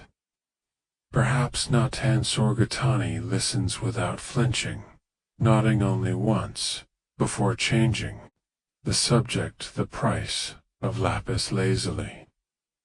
Beauty, she says, can be preserved in stone even after memory is gone. Later, as you help her brush the ashes from her cloak, she says quietly, "This is how empires fall, not through war, but through rot beneath the surface." You know she isn't warning you. She's reminding herself by the next morning. There's a sense of movement throughout the camp, extra riders posted at the edges, supply carts packed tighter than usual, and messengers coming and going with increasing frequency. You are assigned a new task, to begin translating key laws into multiple dialects. Not just Mongolian, but Uyghur, Persian, and even Chinese. Because, as she puts it, it's not enough to rule. They must understand what they are obeying. And as you work, hunched over scrolls with cracked ink sticks and a headache blooming behind your eyes, you begin to grasp the deeper strategy at work. She's not just asserting power. She's embedding it, weaving it into daily life so thoroughly that when the central court finally notices, it'll be too late to unpick. Around the campfires, the mood is changing. The servants whisper less, the guards walk in pairs, and the cooks begin making meals large enough to feed twice the usual number, subtle signs that no one has been told to panic. But everyone has begun preparing anyway. You overhear two older riders murmuring that if Batu doesn't return soon, there will be no frontier left for him to defend. That night, as snow begins to fall in slow, deliberate flakes, you're called again to her side, not to scribe, but to carry something, a chest containing 6 identical daggers, each wrapped in oilcloth and labeled with a name. When you ask her what they are for, she says only, to remind them that peace has weight, and so does betrayal. Then she tells you to seal them again, and forget you ever saw them. You do as told. Historians still argue over when made the shift from passive matriarch to active orchestrator of the empire's future. Some say it happened in a single bold stroke. Others claim it was a slow seep of influence built over years, but you, who watched her draw new boundaries with a cup of tea and a borrowed scroll.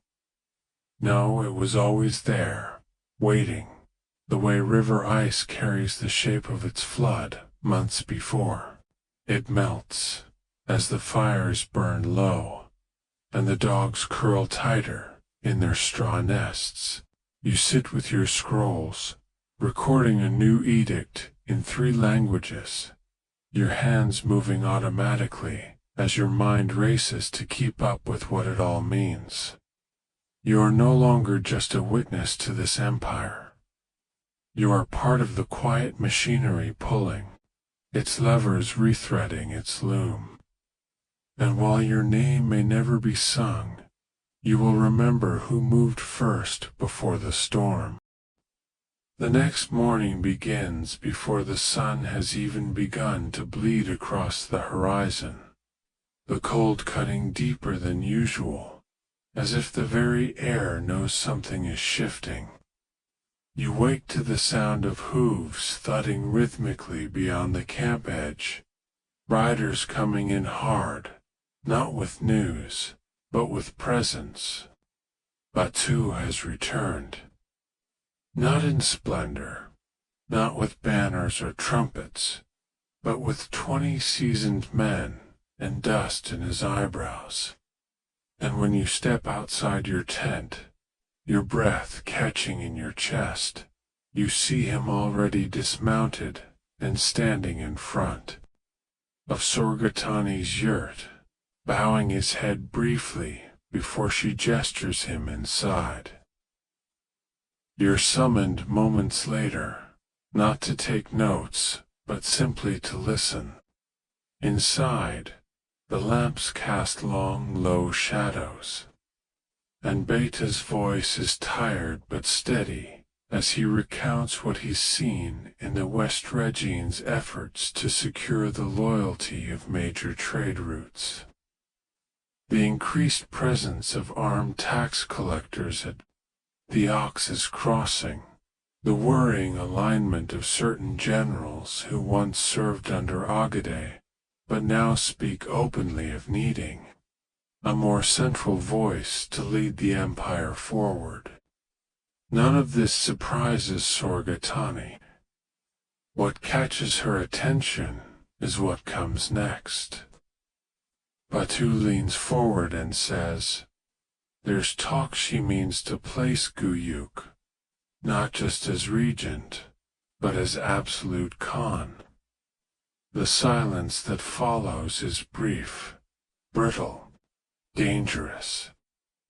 "If she does," Sorgatani replies, "then everything we've done must become visible, or it will never have existed."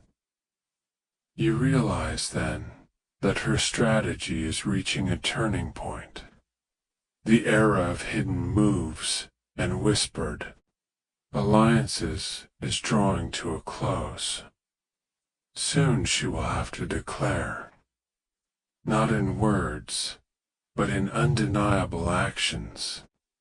Later that day, you're assigned to oversee the copying of a new decree, one that names specific roads and post stations to be converted to independent supply lines.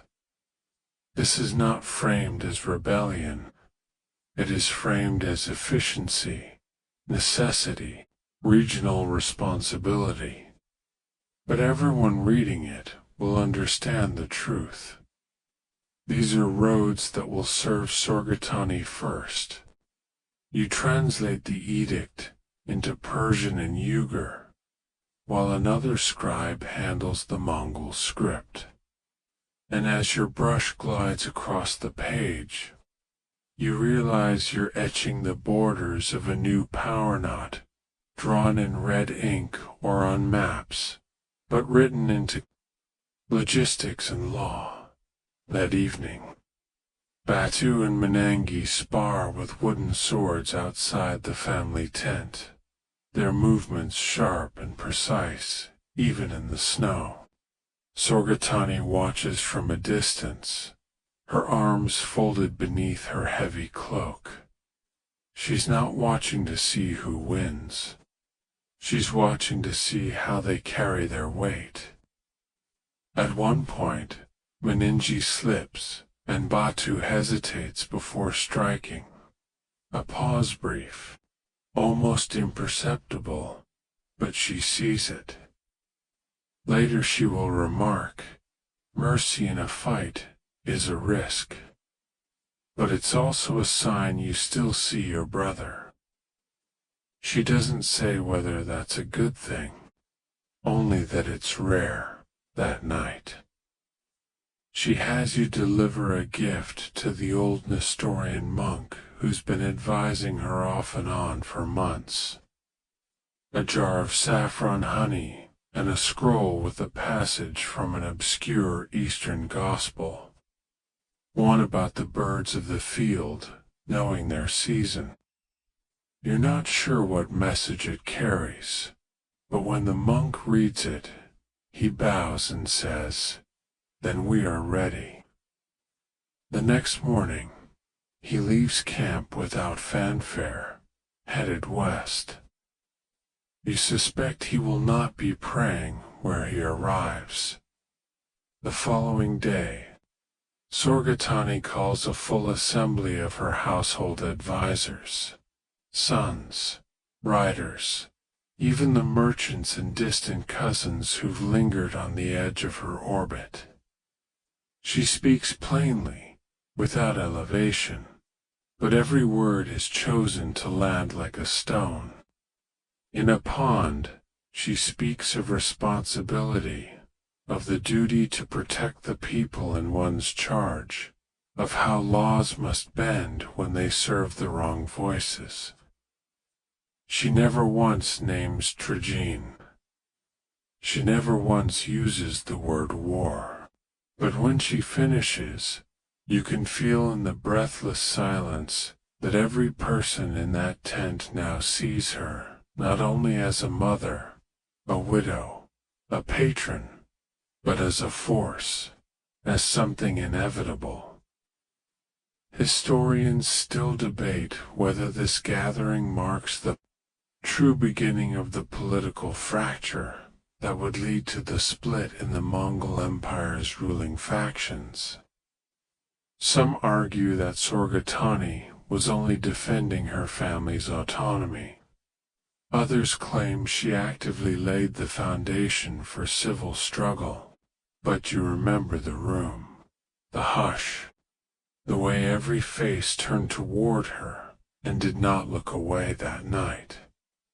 As the camp settles into its uneasy quiet, you sit by the fire with a bowl of rice and venison, chewing slowly as you copy the final draft of a letter meant for the governor of Dun Wang, a man known for his collection of rare coins and his skill at switching sides at the perfect moment.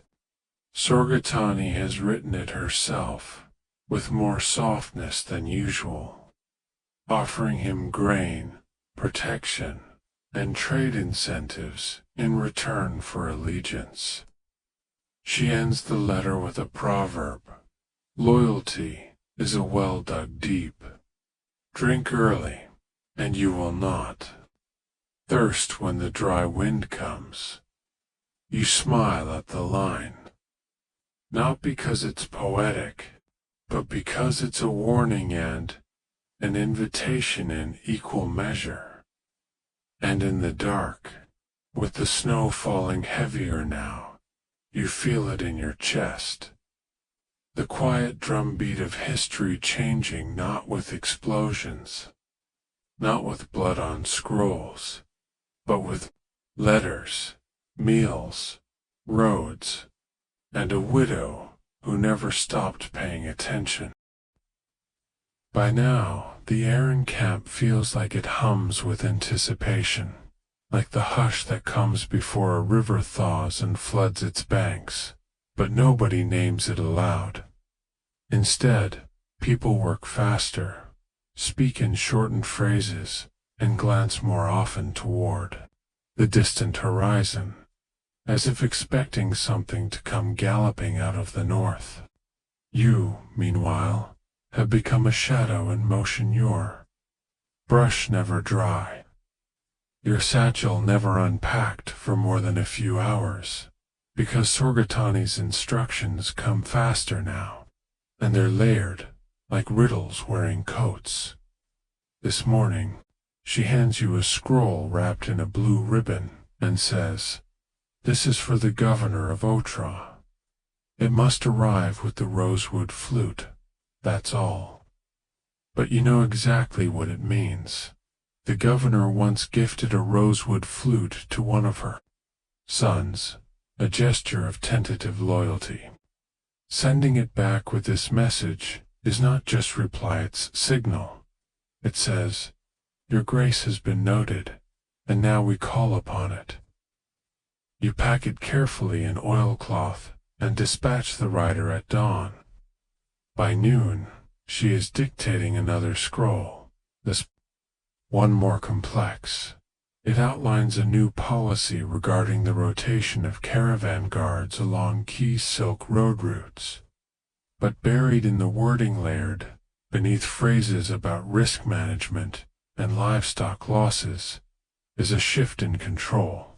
No longer will the central court assign the guards. Now provinces will select their own from approved regional lists. It's a technicality, a footnote to most. But in practice, it means Sorgatani's network now shields the arteries of trade. That evening, a trader arrives from the Volga, smelling of snowmelt and ash, and brings news that Trajan's supporters have begun raising taxes on Chinese merchants passing through the central steppes, something that sounds bureaucratic, until you remember that merchants bring more than silk and salt. They bring stories, messages, glimpses of how the empire is actually functioning. Strangle their roots, and you blind the outer provinces. Sorgatani listens to the report in silence, her fingers resting lightly on her tea-bowl, and finally says, "Then we'll build them another road." You spend the next 2 hours helping the mapmaker sketch an alternative route that loops north through territory loosely loyal to Batu and west into neutral valleys, longer, colder, more dangerous, yes, but passable. Within days, she'll have it staffed, supplied, and shielded. You marvel at how she governs not just through force or charm, but through redundancy. If one door closes, she opens 3 others quietly. Later that week, you're sent to oversee a secret meeting between one of Sorgatoni's sons and a visiting monk from Samarkand. The monk is rotund, serene, and speaks in circles, but what you hear beneath his laughter is a warning. Unrest is growing in the eastern courts. Not riots, but something deeper and unease among the scholars.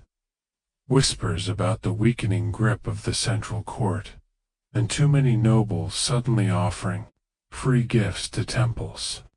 In this world, generosity is often just fear in silk robes. That night, Sorgatani tells you to draft a letter to a mathematician she once sponsored near Chang'an. Ask him, she says, how many sides a coin must have before no one can tell which way it will fall. The next morning, without warning, she instructs the entire camp to prepare for a move not far. Only a few leagues to the south, to a higher ridge overlooking the valley. It seems sudden, and the murmurs start immediately, but she offers no explanation. You, however, overhear enough from the scouts to piece it together. A small party from Trajan's retinue is en route, claiming to be messengers, but Sorgatani is moving before they arrive, elevating her position, both literally and symbolically. When they do arrive, winded and confused by the relocation, they are met with polite hospitality, redirected to a side tent, and told that the lady is currently consulting with spiritual elders and unavailable. In truth, she is watching them from the ridge, her silhouette barely visible through a slit in the tent flap, observing how they carry themselves, how they speak to the servants, and what questions they ask when they think no one is listening.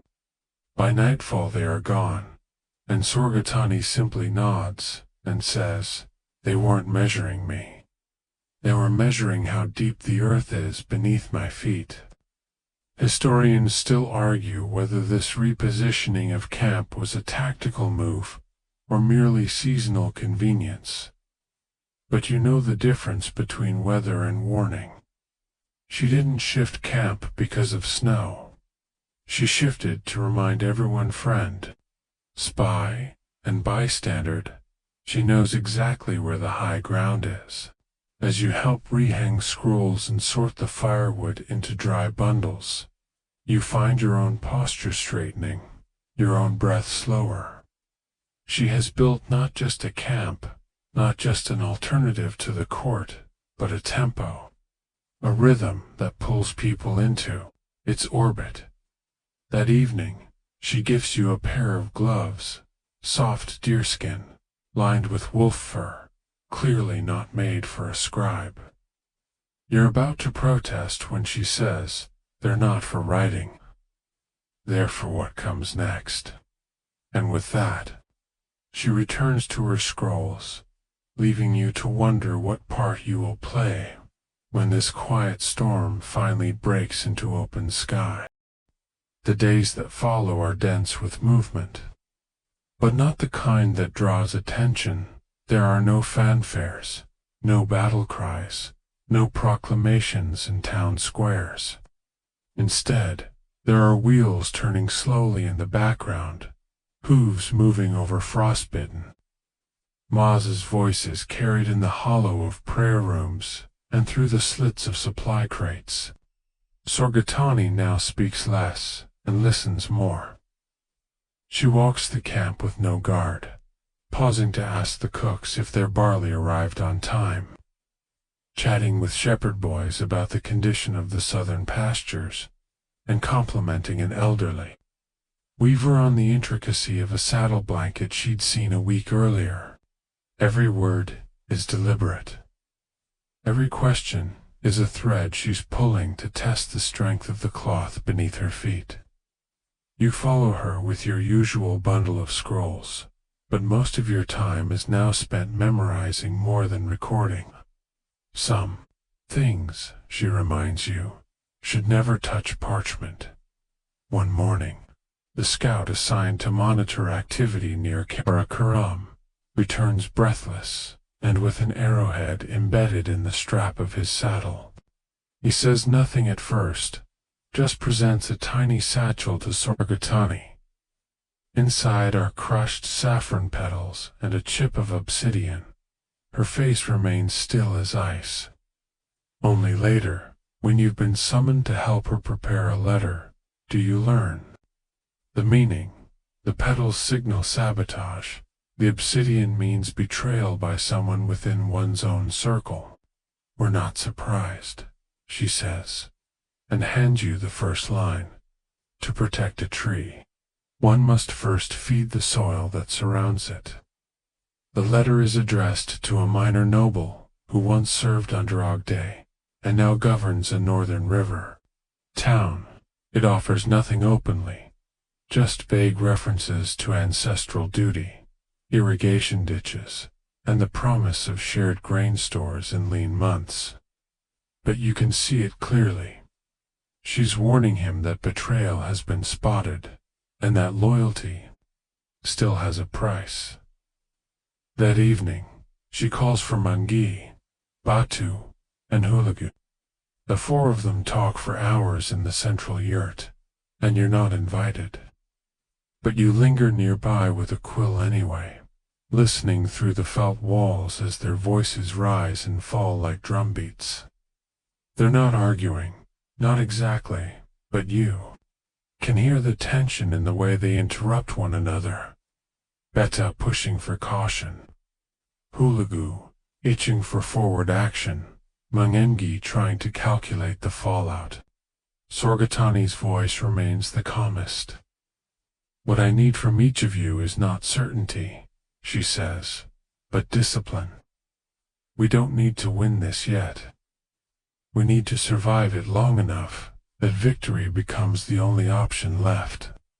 You're summoned again at midnight, this time to copy a list names of towns, dates, river crossing points, and strange symbols you recognize as code used only in her tightest circle.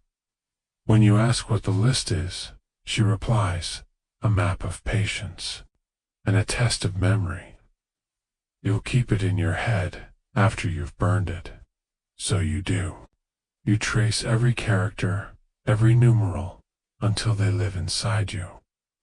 Then you set the scroll alight, and watch the ink twist into smoke.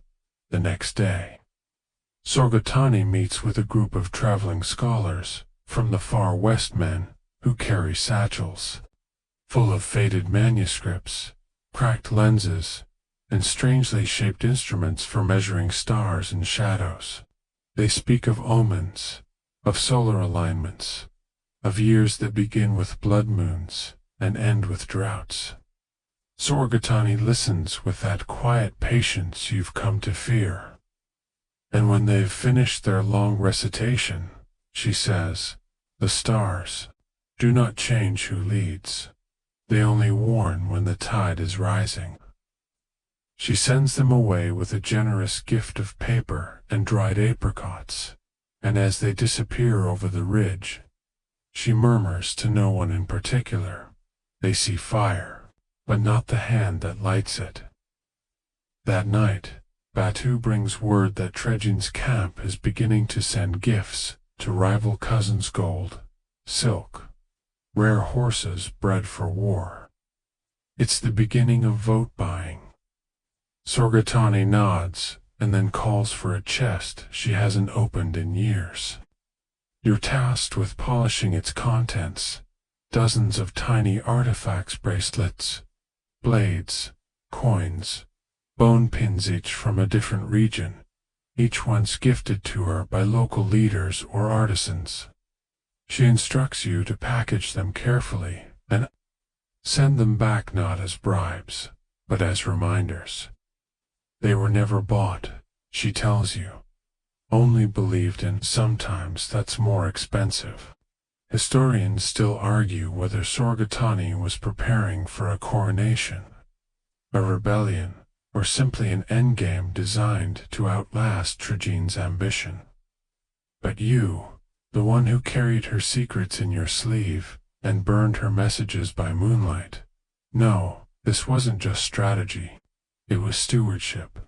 It was the art of making power so quiet, so woven into daily life, that when the final decision had to be made, it would not feel like a choice at all but like gravity. That evening, as a light snow falls over the tents, and the camp quiets once again into its new rhythm, you sit beneath your lantern and retranslate the final passage of her latest scroll into Yukgar. The wind listens best. It reads, "To those who speak without raising their voice, you smile." It's not just a metaphor. It's a truth you now feel in your bones. The snow begins to thaw in thick, slushy streaks across the ridges, painting the landscape in a pale soup of ice and soil. And the camp slowly stirs with the odd tension that comes with spring, in the steppes, not relief. Not exactly, but a sharpened awareness that movement is now possible, and thus danger as well. It's the season of decisions, the season when trade routes open again, when messengers gallop harder, and when those who've waited out the cold in silence now begin to choose sides. Sorgatani knows this better than anyone, and her pace reflects it. She sleeps less, walks more, and begins requesting daily updates, not just on troop positions or grain stores, but on mood. What are the songs being sung at the campfires? What do the cooks complain about today? What do the falconers whisper over bones when they think no one is listening? You find yourself scribbling down not just facts, but feelings, as though recording the Empire's heartbeat. Today, she calls you early before even the morning kettles have boiled and instructs. You two draft 5 separate messages in 5 different languages, all addressed to the same man, a silk broker in Samarkand, who is known to pass information to multiple factions. Each letter says something slightly different. One praises him, one warns him, one begs, one threatens, one does nothing but praise the quality of his textiles. You're not told which will be sent, or whether they all will. People who play every side, she says, must never know which version of you they've angered. You nod, your hand cramping as you finish the last script in Chinese, your ink freezing slightly at the tip. In the afternoon, A delegation from the Tangut provinces arrives, quiet men in brown robes, faces lined with sun and age, carrying scrolls and fruit and two curious items: a lacquered box containing a sandglass, and a live goat with blue-dyed horns. The goat, you learn, is ceremonial. The sandglass, however, is a gift meant only for It is rare and heavy and so precise, it hums when you tilt it. When she receives it, she doesn't thank them. She simply turns it over and watches the sand fall. Timing, she says, is the only thing even empires cannot command. That night, she places the hourglass on her writing table, just beside the edge of her map. The next morning, Batu reports that Trajan has summoned the Great Council. The Kurultai, it will be held in the summer, at the ancestral site near the Anan River. Attendance is not optional. The message is clear. A new Great Khan will be chosen, and the vote will not be delayed. The boys, Enki, Hulagu, Arik, BK, all react differently. Hulagu mutters something sharp in Persian and storms out. Mongol becomes still as stone. Arik, too young to be part of the actual vote, stares at the fire with wide eyes. But Sorgatani only says, "Then we will go." And we will not go quietly. What follows is the most calculated preparation you've ever seen, down to the thread. Count in traveling robes and the precise order in which writers will arrive. She writes out not one speech, but 6, each one tailored to a different outcome. You are in